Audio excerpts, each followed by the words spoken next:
नमस्कार, देश प्रदेश में आप सभी का स्वागत है। मैं हूं बरखा बली। बुलेटिन के अगले आधे घंटे में हम आपको दिखाएंगे देश और प्रदेश की वो तमाम बड़ी और जरूरी खबरें जो आज दिन भर सुर्खियों में रही। शुरुआत करते हैं WHO global summit on traditional medicine समारोह की खबर के साथ, जिसमें पीएम मोदी शामिल हुए। इस दौरान पीएम मोदी ने यहां पारंपरिक चिकित्सा ज्ञान प्रणाली पर आधारित प्रदर्शनी का जायजा भी लिया। योग के प्रचार प्रसार में खास योगदान देने वाले व्यक्तियों को सम्मानित भी किया गया। देखिए रिपोर्ट। तस्वीरें नई दिल्ली के भारत मंडपम से हैं, जहां शुक्रवार को PM Modi WHO global summit on traditional medicine के समापन समारोह में शामिल हुए। 3 दिवसीय यह आयोजन वैश्विक विज्ञान आधारित और जन केंद्रित पारंपरिक चिकित्सा एजेंडा को आकार देने में भारत के बढ़ते नेतृत्व और अग्रणी पहलू को साबित करता है। आइए जान लेते हैं कि इस कार्यक्रम में क्या खास रहा। पीएम मोदी ने यहाँ पारंपरिक चिकित्सा ज्ञान प्रणाली पर आधारित प्रदर्शनी का जायजा लिया। पीएम ने योग के प्रचार प्रसार में खास योगदान देने वाले व्यक्तियों को सम्मानित भी किया। पीएम मोदी और विश्व स्वास्थ्य संगठन के महानिदेशक ग्रेवियसस ने दिल्ली में नए WHO दक्षिण पूर्व एशिया क्षेत्रीय कार्यालय परिसर का संयुक्त रूप से उद्घाटन किया। पीएम ने अश्वगंधा पर स्मारक डाक टिकट जारी किया। पीएम ने यहाँ योग प्रशिक्षण पर WHO की तकनीकी रिपोर्ट जारी की। पीएम मोदी ने जड़ों से वैश्विक पहुंच तक आयुष में 11 वर्षों का परिवर्तन नामक पुस्तक का विमोचन भी किया। भारत के लिए गौरव की बात है कि WHO global centre for traditional medicine Bharat के जामनगर में स्थापित हुआ है। 2022 में ट्रेडिशनल मेडिसिन की पहली समिट में विश्व ने बड़े भरोसे के साथ हमें ये दायित्व सौंपा था। 17 से 19 दिसंबर तक चले इस शिखर सम्मेलन को विश्व स्वास्थ्य संगठन और भारत के आयुष मंत्रालय द्वारा संयुक्त रूप से आयोजित किया गया था। शिखर सम्मेलन में वैश्विक नेताओं, नीति निर्माताओं, वैज्ञानिकों, चिकित्सकों, स्वदेशी ज्ञान धारकों और नागरिक समाज के प्रतिनिधियों के बीच न्याय संगत, टिकाऊ और स्वास्थ्य आधारित स्वास्थ्य प्रणालियों को आगे बढ़ाने पर गहन विचार विमर्श किया गया है। अगली खबर उत्तर प्रदेश से है, जहां शुक्रवार से यूपी विधानसभा के शीतकालीन सत्र का आगाज हुआ। सपा नेताओं ने विधानसभा में कोडीन कफ सिरप के मुद्दे को उठाने पर पूरा इंतजाम कर रखा था, लेकिन इससे पहले सीएम योगी ने समाजवादी पार्टी पर हमला बोलते हुए कोडीन कांड का सपा से सीधा कनेक्शन जोड़ते हुए सपा प्रमुख का नाम लेकर जमकर हमला बोला। देखिए रिपोर्ट। लेकिन प्रारंभिक जांच में सामने आया है कि उससे जुड़े हुए जिन अभियुक्तों को एसटीएफ या यूपी पुलिस की कार्रवाई में पकड़ा गया है, उनके कुछ संबंध समाजवादी पार्टी से सामने आए हैं और समाजवादी पार्टी जो अपने कार्य के अनुरूप जिसका जो बदनाम हो चुकी है और पहले से कुख्यात है, इस पूरे मामले में भी उसकी संलिप्तता आएगी, क्योंकि एसआईटी एक राज्य स्तर की एसआईटी इस पूरे मामले की निगरानी कर रही है। शुक्रवार को यूपी विधानसभा के शीतकालीन सत्र के आगाज पर यह तो बिल्कुल तय था कि यूपी के सियासी गलियारों की सुर्खियों में रहा कोडीन कफ सिरप की तस्करी का मुद्दा सदन में जरूर उठेगा। सपा नेताओं ने विधानसभा में इस मुद्दे को उठाने का पूरा इंतजाम कर रखा था। कोई साइकिल में कोडीन कफ सिरप का डिब्बा बांधकर तो कोई गले में पोस्टर लटकाकर विधानसभा पहुंचा था। लेकिन इससे पहले सीएम योगी ने समाजवादी पार्टी पर हमला बोलते हुए कोडीन कांड को सपा से सीधा कनेक्शन जोड़ते हुए सपा प्रमुख का नाम लेकर शायराना तंज भी कसा। ये जरूर मैं कह सकता हूँ कि जो सपा प्रमुख के द्वारा कहा जा रहा है, ये वही स्थिति है कि यही कसूर मैं बार बार करता रहा, धूल चेहरे पर थी और आईना साफ करता रहा।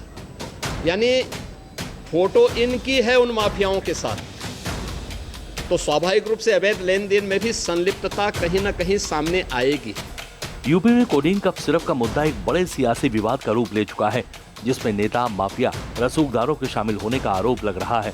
पक्ष और विपक्ष के बीच कोडीन कफ सिरप की तस्करी के मामले में वार पलटवार का दौर चल रहा है। सीएम योगी के बयान के घंटे भर बाद अखिलेश यादव ने एक्स पर पोस्ट के जरिए सीएम के बयान पर पलटवार किया। अखिलेश यादव ने लिखा कि जब खुद फंस जाओ तो दूसरे पर इल्जाम लगाओ, ये खेल हुआ पुराना, हुक्मरान कोई नई बात बताओ। कोडीन विवाद के इधर शीतकालीन सत्र के पहले दिन विधानसभा में घोसी विधायक सुधाकर सिंह के निधन पर शोक प्रस्ताव पारित किया गया। इसके बाद सदन की कार्रवाई को सोमवार सुबह तक के लिए स्थगित कर दिया गया। हालांकि विधान परिषद में कामकाज जारी रहा। लोकसभा के बाद राज्यसभा से भी वीबीजी रामजी बिल को मंजूरी मिल गई। दोनों सदनों से पास होने के बाद अब ये बिल कानून बनने की आखिरी दहलीज पर पहुंच चुका है। अब राष्ट्रपति से मंजूरी मिलने के बाद ये बिल कानून की शक्ल लेगा। देखिए रिपोर्ट। कल रात को लगभग 1 बजे के आसपास में जो बिल पास किया गया है, राम जी राम विकसित भारत राम जी राम बिल, ये बिल ऐसा था कि जो मनरेगा पुराना स्कीम था जिसको लोगों ने लूट खसोट का एक जरिया बनाकर रखा हुआ था, पूरा का पूरा उसमें तंत्र ऐसा बन गया कि वो सेंटर से पैसा आता था और पूरा लूटते थे। हर राज्य में ऐसा सामने में इतना आया कि लोगों का जिंदगी में ज्यादा बदलाव नहीं आया, लेकिन लूट का जरिया बन गया। संसद के शीतकालीन सत्र के लिए तय वक्त के ठीक एक दिन पहले गुरुवार की रात आखिरकार लोकसभा के बाद राज्यसभा से भी वीबीजी रामजी बिल को मंजूरी मिल गई। दोनों सदनों से पास होने के बाद अब ये बिल कानून बनने की आखिरी दहलीज पर पहुंच चुका है। अब राष्ट्रपति से मंजूरी मिलने के बाद ये बिल कानून की शक्ल लेगा, जो मनरेगा की जगह लेकर ग्रामीण क्षेत्रों में 125 दिन रोजगार की गारंटी देगा। हालांकि इस बिल को सदन से पास कराने का रास्ता कतई आसान नहीं रहा। लोकसभा हो या राज्यसभा, दोनों सदनों में इस बिल को लेकर भरपूर हंगामा देखने को मिला है। बीती रात ये बिल पास होते ही संसद परिसर में सियासी टकराव तेज हो गया। टीएमसी सांसदों ने संसद परिसर में पूरी रात धरना दिया, जो शुक्रवार सुबह तक चला। वहीं शुक्रवार सुबह संसद के दोनों सदनों की कार्रवाई को अनिश्चित काल के लिए स्थगित कर दिया गया। इस सत्र में हमने 15 बैठकें की। आप सभी के सहयोग से इस सत्र में सभा की उत्पादकता 111% रही। लोकसभा की प्रोडक्टिविटी जहां 111% रही, वहीं राज्यसभा की प्रोडक्टिविटी 121% रही। 1 दिसंबर से शुरू हुआ ये सत्र लगातार हंगामों और तीखी बहसों के कारण चर्चा में रहा। इस दौरान वंदे मातरम, चुनाव सुधार और वायु प्रदूषण जैसे मुद्दे जहां सदन में जोरदार हंगामा हुआ। वहीं संसद के शीतकालीन सत्र की बात करें तो इसके समापन पर आई इन तस्वीरों ने भारतीय लोकतंत्र की खूबसूरती का बेहद सुंदर नजारा पेश किया है। लोकसभा अध्यक्ष ओम बिरला ने संसद भवन स्थित अपने कक्ष में पीएम मोदी की मौजूदगी में विभिन्न दलों के नेताओं और सांसदों के साथ बैठक की, जहां सांसदों ने चाय की चुस्की लेते हुए हल्के फुल्के अंदाज में बातचीत भी की।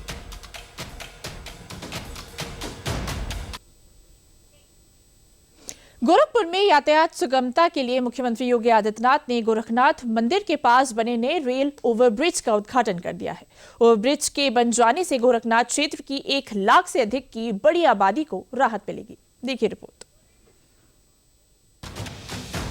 गोरखपुर में यातायात सुगमता के लिए मुख्यमंत्री योगी आदित्यनाथ ने शुक्रवार को एक बड़ी सौगात दी है। सीएम योगी ने गोरखनाथ मंदिर के पास बने नए रेल ओवरब्रिज का उद्घाटन कर दिया है। ओवरब्रिज के बन जाने से गोरखनाथ क्षेत्र की 1 लाख से अधिक की बड़ी आबादी को राहत मिलेगी। गोरखनाथ रेल ओवरब्रिज 137.83 करोड़ रुपए की लागत से बना है। नया ओवरब्रिज गोरखनाथ मंदिर और सोनौली मार्ग होते हुए नेपाल तक की कनेक्टिविटी वाले मार्ग पर बना है। इससे रोजाना गोरखनाथ मंदिर और नेपाल जाने वाले पर्यटकों की राह आसान होगी। डोमिनगढ़ और गोरखपुर जंक्शन रेलवे स्टेशन के बीच क्रॉसिंग संख्या 162A पर एक ओवरब्रिज पहले से है। उस पर ट्रैफिक लोड बढ़ने के कारण मौजूद ओवरब्रिज के समानांतर ये नया ओवरब्रिज बनाया गया है। नए ओवरब्रिज के शुरू होने से गोरखनाथ क्षेत्र की तरफ आने वाले वाहनों को पुराने ओवरब्रिज पर नहीं जाना होगा। आने जाने के लिए अलग अलग ओवरब्रिज होने से जाम नहीं लगेगा। 37 करोड़ रुपए की लागत से यह नया ब्रिज अत्याधुनिक तकनीक पर आधारित है, जिसको उत्तर प्रदेश ब्रिज कारपोरेशन ने बना करके तैयार किया है। आप अनुमान करिए, गोरखपुर महानगर से जुड़े हुए, गोरखपुर जनपद से जुड़े हुए लोग इस बात का एहसास कराते होंगे कि जब डबल इंजन की सरकार होती है, विरासत और विकास की सोच की सरकार आती है, तो विकास भी उतनी ही तीव्र गति से आगे बढ़ता हुआ दिखाई देता है। गोरखनाथ मंदिर मार्ग पर 2 ओवरब्रिज हो जाने से शहर के उत्तर पश्चिम क्षेत्र में आने जाने वालों और सोनौली रोड पर आने जाने वाले लोगों की यात्रा काफी सुविधाजनक हो जाएगी। इसके अलावा मकर संक्रांति से शुरू होकर 1 माह तक लगने वाले गोरखनाथ मंदिर के खिचड़ी मेले में आने वाले श्रद्धालुओं को भी आवागमन की बड़ी सहूलियत मिल जाएगी। देश प्रदेश में अब खबर सपा नेता के उस बयान से जुड़ी हुई है जिससे सियासी घमासान छिड़ा हुआ है। दिल्ली प्रदूषण से लेकर देश के पर्यावरण पर चर्चा करते हुए हिंदू परंपरा, त्योहार और आस्था पर सवाल उठाते समाजवादी पार्टी के वरिष्ठ नेता आर.के. चौधरी के बयान पर किस तरह का पलटवार हो रहा है, देखिए रिपोर्ट। कि पूरे देश में लाशें जलाई जाती हैं और लाशें जलती हैं तो कार्बन डाइऑक्साइड निकलता है, कार्बन मोनोऑक्साइड निकलता है और कार्बन जलता है, नहीं ऑक्सीजन जलता है, खपत होती है। तो उल्टा हुआ, ऐसे लाशें जलती हैं और हमारा त्योहार है होली दहन का। पूरे देश में कम से कम 5 करोड़ स्थानों पे एक साथ होली दहन होता है, उससे कार्बन डाइऑक्साइड निकलता है, ऑक्सीजन निकलता है और नहीं ऑक्सीजन का खपत होती है, कार्बन डाइऑक्साइड, कार्बन मोनोऑक्साइड निकलता है, उससे नुकसानदायक है। दिल्ली प्रदूषण से लेकर देश के पर्यावरण पर चर्चा करते हुए हिंदू परंपरा, त्योहार और आस्था पर सवाल उठाता समाजवादी पार्टी के वरिष्ठ नेता आर.के. चौधरी का ये वो बयान है जिसने दिसंबर की कड़ाके की ठंड में एक बार फिर सियासी गलियारों में बयानों की बयारों से गर्मी ला दी है। आर.के. चौधरी ने पर्यावरण की बात करते हुए देश के पर्यावरण नीतियों से लेकर भारत के त्योहारों और नीतियों पर अपने बयान से सियासी गलियारों का तापमान बढ़ा दिया है। उत्तर प्रदेश के उप मुख्यमंत्री ब्रजेश पाठक ने इसे सपा अखबार की सुर्खियां बटोरने वाली नीति बताया है, तो वहीं बीजेपी नेता शहजाद पूनावाला ने पूरे विपक्ष को ही आरोपों के कटघरे में खड़ा कर दिया है। पूरी की पूरी समाजवादी पार्टी सनातन संस्कृति के खिलाफ जितने भी बयान दे सकते हैं हमेशा देते हैं। उनसे पूछिए कि अपने परिजनों के साथ जब दुख की घड़ी आती है तो वो क्या अभी तक किए हैं, उस पर भी अपना स्टैंड क्लियर करें। हमारा मानना है ये सब केवल अखबार की सुर्खियां बटोरने के लिए इस प्रकार की उल्टी पुल्टी बयानबाजी करते हैं। हमारी संस्कृति पर लगातार हमले होते आए हैं और ये सब तुष्टीकरण की पॉलिटिक्स के तहत करते हैं। Samajwadi Party TMC has only one पहचान, हिंदू आस्था का अपमान, so that you get vote bank की ताली। This has become Samajwadi party's प्रणाली। It shows they are not serious about this issue and they want to communalise. RK. Chaudhary के नजरिए को सही ठहराते हुए सपा का बयान भी सामने आया है जिसमें आर.के. चौधरी और एनटीजी के विचारों को एक समान बताया गया है। वहीं मंत्री असीम अरुण इस पर तीखा पलटवार कर रहे हैं। प्रदूषण फैलाने वाली कोई भी चीज को ध्यान में रखते हुए इलेक्ट्रिकल फ्यूनरल का सिस्टम सनातन धर्म में क्यों किया गया, इसीलिए किया गया। तो आर.के. चौधरी जी ने अगर कुछ कहा है तो निश्चित रूप में उनके विचारों से एनजीटी के विचार मिलते हैं। प्रदूषण के ऊपर जरूर चर्चा होनी चाहिए और प्रदूषण के ऊपर एक 8-10 साल की योजना बना करके हमको उसको हल करना चाहिए, लेकिन वो न करके, उसकी चर्चा न करके ऐसी बातें करते हैं जिससे कि उस मूल समस्या से ध्यान भी भटके और साथ साथ हिंदू समाज को, सनातनियों को किसी न किसी तरीके से चुभाया जाए। फिर आपको प्रदूषण दिखना शुरू हो जाएगा शादी में जो अग्नि के साक्ष्य लेकर के फेरे होते हैं, आपको दिखना शुरू हो जाएगा प्रदूषण यज्ञ में। हालांकि ये पहली बार नहीं है जब सपा की ओर से सनातन परंपराओं पर सवाल उठाए गए हैं। इससे पहले भी राम मंदिर प्राण प्रतिष्ठा से लेकर रामचरितमानस तक सपा के बयानों ने सियासी संग्राम छेड़ दिया था। इलाहाबाद हाई कोर्ट ने उत्तर प्रदेश के कोडीन कफ सिरप तस्करी मामले में तस्करों को बड़ा झटका दिया है। कोर्ट ने फरार तस्कर शुभम जायसवाल सहित 30 आरोपियों की 22 याचिकाएं खारिज कर दी हैं, जिसमें गिरफ्तारी पर रोक और मामले को रद्द करने की मांग की गई थी। देखिए रिपोर्ट। प्रदेश में जहरीले कोडीन कफ सिरप मामले में बड़े पैमाने पर कार्रवाई की जा रही है। इसी बीच इलाहाबाद हाई कोर्ट से कफ सिरप के तस्करों को बड़ा झटका लगा है। शुक्रवार को हाई कोर्ट ने फरार तस्कर शुभम जायसवाल सहित सभी आरोपियों की उन 22 याचिकाओं को खारिज कर दिया जिसमें आरोपियों के खिलाफ दर्ज मामलों को रद्द करने और गिरफ्तारी को रोकने की मांग की गई थी। इलाहाबाद हाई कोर्ट ने उत्तर प्रदेश के कोडीन कफ सिरप तस्करी मामले में की है बड़ी कार्रवाई। कोर्ट ने इस मामले से जुड़े 30 आरोपियों की 22 याचिकाओं को खारिज कर दिया। इन याचिकाओं में फरार तस्कर गैंग के लीडर शुभम जायसवाल की याचिका भी शामिल थी। आरोपी शुभम जायसवाल पर 25,000 रुपए का इनाम भी घोषित है। इस मामले में माननीय उच्च न्यायालय की इलाहाबाद पीठ द्वारा खंडपीठ द्वारा लगातार विगत एक सप्ताह से विभिन्न पिटीशनों को सूचीबद्ध कर उनकी सुनवाई की जा रही थी। आज माननीय उच्च न्यायालय ने मामले की गंभीरता को देखते हुए गुण दोष के आधार पर सारी पिटीशंस को निरस्त कर दिया है और उत्तर प्रदेश सरकार की ओर से अपर महाधिवक्ता श्री अनूप त्रिवेदी साहब ने सरकार का पक्ष रखा। इस आदेश और जांच के बाद आरोपियों की मुश्किलें और बढ़ गई हैं। आरोपियों पर कानूनी कार्रवाई जारी रहेगी। तो देश विदेश में आगे बढ़ने से पहले लेते हैं एक विराम।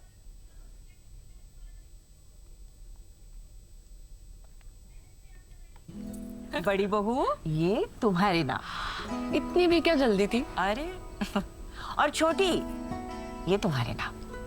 और ये मेरी गुड़िया के नाम। पर दादी, हाँ आपके नाम? सब कुछ मैंने बैंक, लॉकर, फिक्स डिपॉजिट सब में इन्हें ही तो नॉमिनी बनाया है। कल जब मैं ना रहूं तब पैसे मिलने में इन्हें आसानी हो। शुभ शुभ बोलो। क्या? आरबीआई कहता है जानकार बनिए, सतर्क रहिए। देश प्रदेश में अगली खबर मध्य प्रदेश से है, जहां सरदार वल्लभ भाई पटेल सरकारी अस्पताल में थैलेसीमिया से पीड़ित 6 बच्चों को HIV संक्रमित खून चढ़ा दिया गया। मामला सामने आते ही समिति का गठन कर राज्य सरकार ने कड़ी कार्रवाई की और तत्काल 3 आरोपियों को निलंबित कर दिया। देखिए रिपोर्ट। मध्य प्रदेश के सतना से अस्पताल की लापरवाही का एक ऐसा मामला सामने आया है जिसने मेडिकल व्यवस्था पर सवाल खड़े कर दिए हैं। मामला सतना के सरदार वल्लभ भाई पटेल सरकारी अस्पताल का है, जहां पर थैलेसीमिया से पीड़ित 6 बच्चों को HIV संक्रमित खून चढ़ा दिया गया। मामला सामने आते ही समिति का गठन कर राज्य सरकार ने कड़ी कार्रवाई की और तत्काल 3 आरोपियों को निलंबित कर दिया। आइए जान लेते हैं क्या है पूरा मामला। दरअसल 16 दिसंबर को सतना के सरदार वल्लभ भाई पटेल अस्पताल में थैलेसीमिया से पीड़ित 6 बच्चों को HIV संक्रमित खून चढ़ाने की खबर सामने आई थी, जिसके बाद 16 दिसंबर को public health and family welfare department ने एक 7 सदस्यीय जांच कमेटी बनाई थी। कमेटी की रिपोर्ट के आधार पर blood bank incharge doctor Devendra Patel और 2 लैब टेक्नीशियन सस्पेंड कर दिए गए थे। बताया जा रहा है कि सरदार वल्लभ भाई पटेल अस्पताल के पूर्व civil surgeon doctor Manoj Shukla को कारण बताओ नोटिस जारी किया गया है। उन्हें लिखित में स्पष्टीकरण देने का निर्देश दिया गया है। बताया जा रहा है कि ये सभी 6 मामले जनवरी से मई के बीच हुए थे। वहीं अस्पताल के बाहर रक्त की दलाली की शिकायतें मिलने के बाद एसडीएम राहुल सिलारिया ने अस्पताल के आसपास एक अभियान चलाकर खून के 3 दलालों को रंगे हाथों पकड़ा है। उसने बताया वहाँ पे काम करने वाले कर्मचारी सामने ब्लड मिल जाएगा। जब व्यक्ति वहाँ गया तो उसने 4500 रुपये रेट बताया। फिर उसके बाद व्यक्ति को हमने 4500 रुपये यहाँ पे उपलब्ध करवाए। 500 के 7 नोट और 100 के 200 के 4 नोट और 100 के 2 नोट, इस प्रकार से हमने भिजवाया। और भिजवाने के बाद उसने आधे घंटे रुकने को कहा और डोनर को बुलवाया। 4500 रुपये उसने एक्सेप्ट कर लिए। उसके बाद हमने उसे पकड़ लिया, उससे नोट भी बरामद हो गए, एग्जैक्ट सेम नंबर के नोट से हुए। और उसके बाद में भी हम लोगों ने इसको पकड़ा है। और जिस व्यक्ति ने एक अस्पताल प्रांगण में काम करने वाले कर्मचारी जिसने बताया कि सामने ब्लड मिल जाता है, उसको भी पकड़ा है हमने। फिलहाल तीनों को गिरफ्तार कर पुलिस हिरासत में भेज दिया गया है, जहां उनसे पुलिस मामले की पूछताछ कर रही है। देश विदेश में आगे बढ़ने से पहले रुकते एक छोटे से ब्रेक के लिए।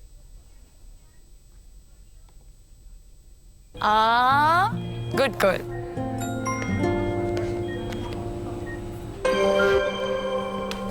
आगे सैलरी नए झुमके ना, पहले बचत, पहले झुमके। सुनो, हर महीने थोड़ा बचाओ और थोड़ा निवेश करो और कुछ इमरजेंसी के लिए भी बचाओ ताकि रहो टेंशन फ्री। लेकिन झुमकों का क्या, जाती हो कि लगाओ इंजेक्शन। आरबीआई कहता है वित्तीय समझदारी समृद्ध नारी। देश प्रदेश में आगे बढ़ते हैं। ईडी ने यूट्यूबर अनुराग द्विवेदी के उन्नाव और लखनऊ स्थित ठिकानों पर छापेमारी की, जहां से डिजिटल डिवाइस और बैंक दस्तावेज जब्त किए गए। इस कार्रवाई में उनकी लग्जरी कारों भी जब्त की गई हैं। देखिए रिपोर्ट।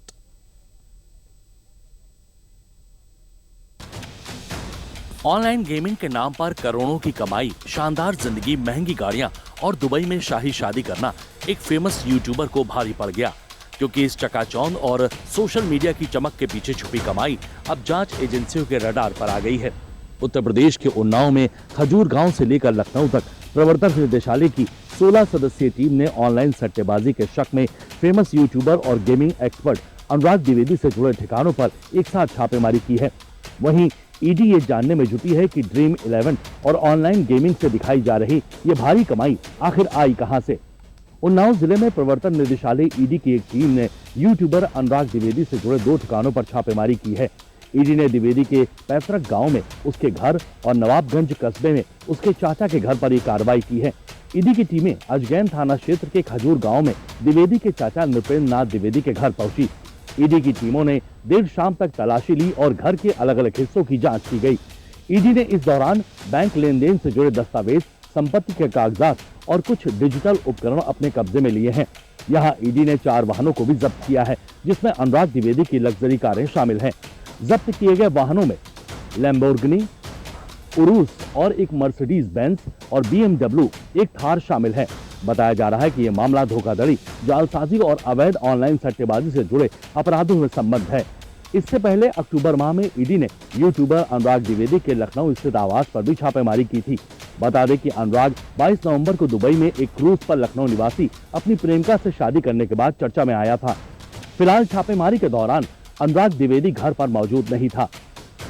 ईडी की ये कार्रवाई सिर्फ एक व्यक्ति तक सीमित नहीं मानी जा रही, बल्कि ऑनलाइन गेमिंग के नाम पर चल रही संभावित सट्टे और अवैध कमाई के नेटवर्क पर भी सवाल खड़े कर रही है। जांच एजेंसियां साफ कर चुकी हैं कि युवाओं को त्वरित कमाई का सपना दिखाकर गुमराह करने वालों पर सख्त नजर रखी जाएगी। फिलहाल ईडी की जांच जारी है और अपने आने वाले दिनों में इस मामले में बड़े खुलासे संभव हैं। देश प्रदेश में आगे बढ़ने से पहले लेते हैं एक विराम।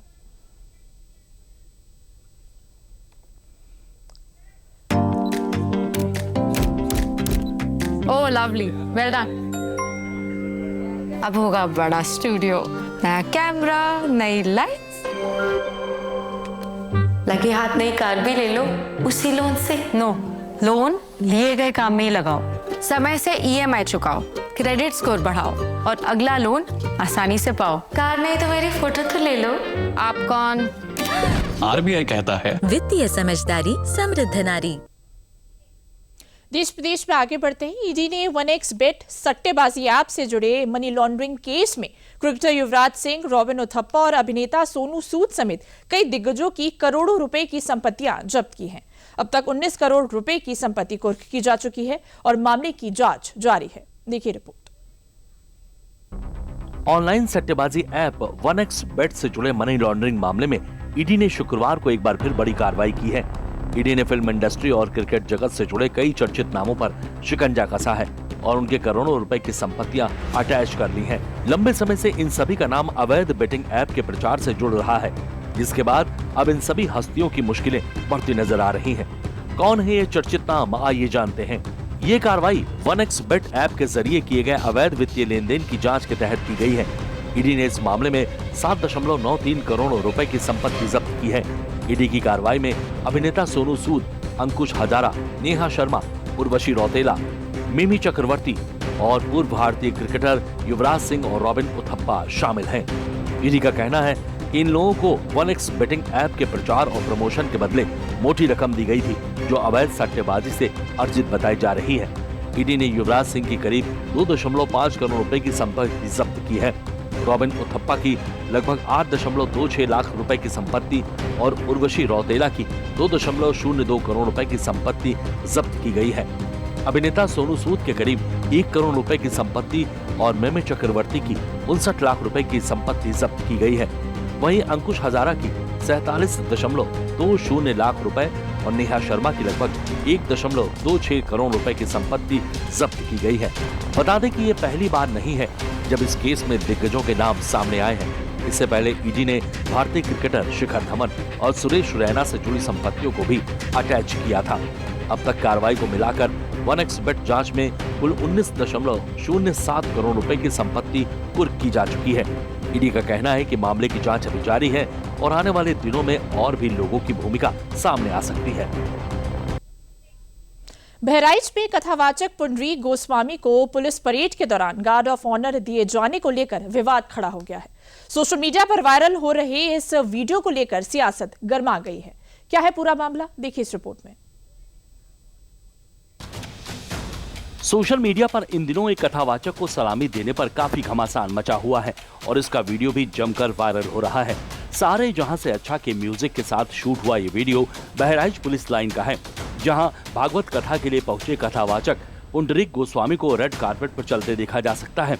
वो पुलिस परेड के दौरान सलामी लेते हुए नजर आते हैं और बाद में मंच से लोगों को संबोधित करते हैं।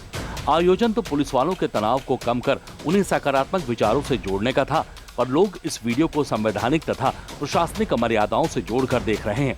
पूरा मामला क्या है, आइए जानते हैं। सोशल मीडिया पर वायरल हो रहा ये वीडियो नवंबर महीने का है। बहराइच पुलिस लाइन में पुलिस कर्मियों के प्रशिक्षण के दौरान भागवत कथा का आयोजन किया गया था। इसमें वृंदावन के मशहूर कथावाचक पुंडरीक गोस्वामी को आमंत्रित किया गया था। उन्होंने पुलिस लाइन में पुलिस वालों को मोटिवेट किया था। ये कार्यक्रम पूरी तरह पुलिस विभाग का था। कार्यक्रम के दौरान पुलिस अधीक्षक की मौजूदगी में कथावाचक को गार्ड ऑफ ऑनर दिया गया। एक महीने के बाद गार्ड ऑफ ऑनर से जुड़ा वीडियो सोशल मीडिया पर वायरल हुआ। वहीं वृंदावन के कथावाचक पुंडरीक गोस्वामी को गार्ड ऑफ ऑनर दिए जाने पर सियासत में घमासान मचा हुआ है। सपा अध्यक्ष अखिलेश यादव और सांसद चंद्रशेखर आजाद ने एक्स पर योगी सरकार और यूपी पुलिस पर सवाल उठाए हैं। विवाद बढ़ने के बाद उत्तर प्रदेश पुलिस ने इस मामले में अपना पक्ष रखते हुए स्पष्टीकरण जारी किया है। यूपी पुलिस के डीजीपी राजीव कृष्ण ने मामले का संज्ञान लेते हुए बहराइच के पुलिस अधीक्षक एसपी राम नयन सिंह से जवाब मांगा है। अगली खबर छत्तीसगढ़ से है, जहां लाल आतंक के निशान को खत्म करने के अभियान के तहत सुरक्षा बलों को बड़ी कामयाबी मिली है। बीजापुर के जंगलों में सुरक्षा बलों और नक्सलियों में हुई मुठभेड़ में 5 लाख का इनामी नक्सली मारा गया। देखिए रिपोर्ट। छत्तीसगढ़ में लाल आतंक के निशान को खत्म करने के अभियान के तहत सुरक्षा बलों को शुक्रवार को बड़ी कामयाबी मिली है। बीजापुर के जंगलों में सुरक्षा बलों और नक्सलियों में हुई मुठभेड़ में 5 लाख का इनामी नक्सली मारा गया है। मारे गए नक्सली की पहचान 35 साल के फगनू मारवाड़ी के रूप में हुई है, जो छत्तीसगढ़ के गोरना का रहने वाला था। सुरक्षा बलों ने कैसे कार्रवाई की है, आइए जानते हैं। मुठभेड़ बीजापुर के थाना भैरमगढ़ के इंद्रावती क्षेत्र के आदवाड़ और कोटमेटा के जंगलों में हुई। उस समय जिला रिजर्व गार्ड की एक टीम इलाके में नक्सल विरोधी अभियान पर निकली थी। पुलिस को इलाके में नक्सलियों की मौजूदगी का खुफिया जानकारी मिली थी। जानकारी मिलने पर डीआरजी ने शुक्रवार सुबह 6 बजे से सर्च ऑपरेशन शुरू किया था।